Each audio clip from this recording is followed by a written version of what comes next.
झारखंड की राजधानी रांची से एक बड़ी खबर सामने आई है। यहां ईडी ने रांची के चर्चित चार्टर्ड अकाउंटेंट नरेश केजरीवाल के ठिकानों पर सुबह मंगलवार को छापेमारी की।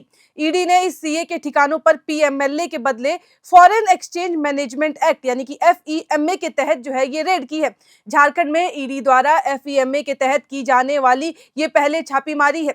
ईडी ने मंगलवार की सुबह करीबन 6 बजे नरेश केजरीवाल और उनके पारिवारिक सदस्यों के रांची, मुंबई और सूरत के कुल 15 ठिकानों पर ये छापेमारी की।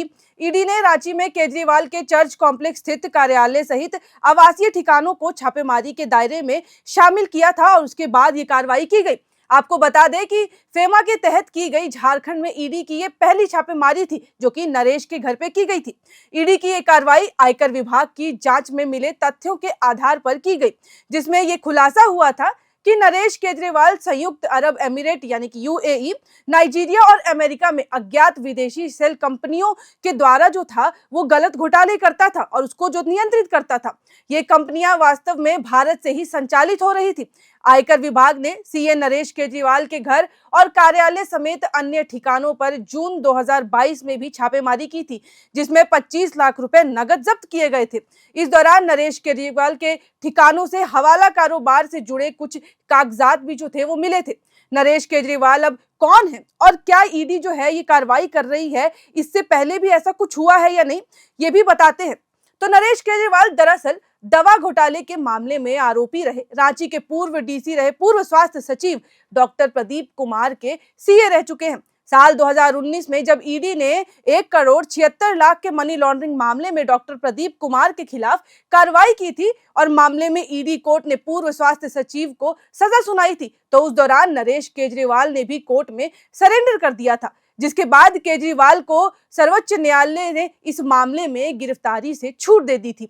ईडी ने नरेश केजरीवाल पर 1,76,00,000 रुपए के हवाला के आरोप में अदालत में आरोप पत्र भी उस वक्त दाखिल किया था।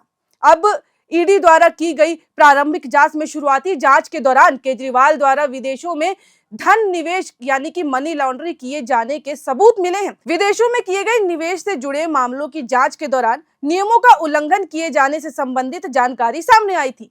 ईडी द्वारा की गई प्रारंभिक जांच के दौरान सीए नरेश केजरीवाल द्वारा दुबई, अमेरिका सहित कुछ अन्य देशों में निवेश से संबंधित सबूत मिले।